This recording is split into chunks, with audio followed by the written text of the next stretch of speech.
Hindi ko alam kung nakaka-relate kayo pag kayo'y nakagawa ng kasalanan, parang mabigat sa puso. Pag may mali kayong ginawa sa magulang ninyo, parang di kayo mapakali. Hindi nga kayo makakain tsaka makatingin ng diretsyo. Ganun po yung sinasabi dito, oh. Be miserable and mourn and weep. Bakit parang ang imo naman ito?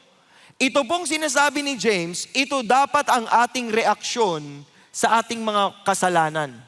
Miserable. Ang idea po, dapat you go through that na para kayong nabibigatan. Damdamin mo yon. Mourn and weep, iyakan mo yung kasalanan. Iyakan mo na hindi mo nasunod si Lord. Let your laughter be turned to mourning and your joy to gloom. Bakit? Kasi kapag nagluluksa tayo sa ating mga pagkakamali, mas napapalapit tayo sa Panginoon kaysa yung mag-grow deeper yung ating sin. The sorrow that is according to the will of God produces a repentance without regret, leading to salvation. Yun ang maganda.